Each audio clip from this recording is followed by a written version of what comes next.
Sacco and Felice, New York and New Jersey's premier attorneys at law. Their team brings decades of experience across a wide range of practice areas. Whatever life brings, they're your legal team. From everyday matters to complex cases, they've got you covered with the experience you need and the results you want. Because when life gets complicated, they make it simple. SaccoFelice.com. SACCOFILLAS.com. 2 C's, 2 L's. Sunday morning and Easter Sunday. With us today is General Jack Keane. And General, happy Easter. Yeah, happy Easter to you, John, and to our audience out there. Yeah, it's a beautiful day, and we hope it's great for... It's a great family day for people to be with their families. Now, talking about Family Day, a lot of our soldiers are in the Mideast on aircraft carriers, what's going on? What do you think? What's the latest update? Well, we're making significant progress against the Iranians, to be sure. We're stripping them of their ballistic missile program, even those ones that are underneath the surface of the ground. We're penetrating with bombs to be able to do that. We're taking down the drones, which they have tens of thousands of. And it's become more challenging now because as we get closer to the end, the Iranians are trying to keep and preserve some of their capabilities. So they're trying to hide their mobile launchers, and so they can move them around. And when we spot them from the air, that's when we attack. So we have drones up looking for them. And they do the same thing with their drones. Drones are obviously easier to hide than a big mobile launcher for a ballistic missile. And they're cheaper. And so we have to spend a lot of time trying to find these targets because they're trying to hold on to them as we get towards the end of our operation. And the same thing we've taken out just about all of their Navy in terms of their big ships. But their small patrol boats are a bit of a challenge because they can hide them. And we're spending a lot of time working on that too. Now, why is that important? Well, because in the Straits of Hormuz, if we start moving ships through there, they can use the patrol boats as a suicide bomber boat to bang into the side of a ship. That's number one. Or they can fire a drone or a missile from a patrol boat, or they can also lay mines with those boats. So that's the challenge, but we're meeting the challenge. Every time we spot a patrol boat, it's not easy to destroy it. The same thing with the ballistic missiles on launchers. Once we identify it, we can destroy it.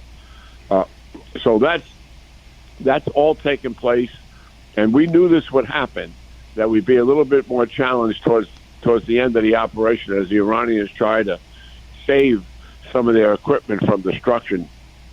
So our audience understands it's not just the current capability that we've been systematically working on, John. It's taking down all the private and public firms that build the future capability. In other words, the factories, the manufacturing centers that are building the missiles, that build the drones, that build the launchers, all the capabilities that they have.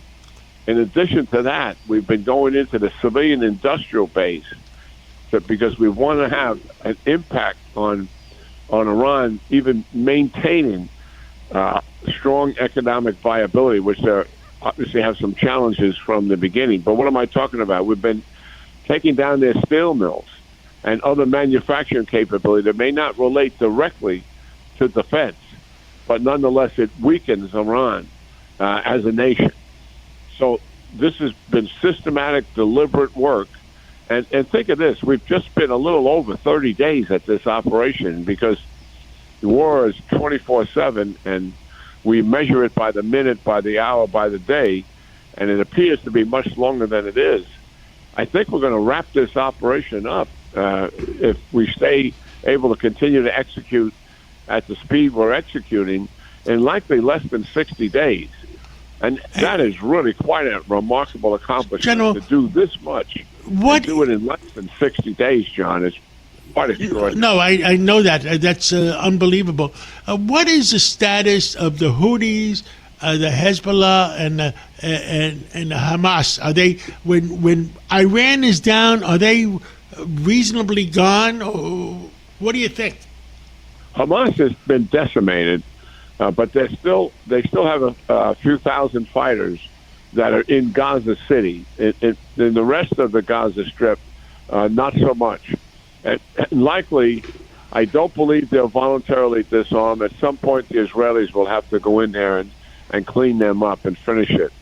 Hezbollah, what is happening? They did attack into northern Israel, and they did move Hezbollah down into southern Lebanon. So the Israelis are on the ground in southern Lebanon, and they've told all the civilians to move north of the Litani River, and they are just going to purge that entire area of the buildings, the residents, and just deny them the ability to use southern Lebanon as a platform from which to attack Israel.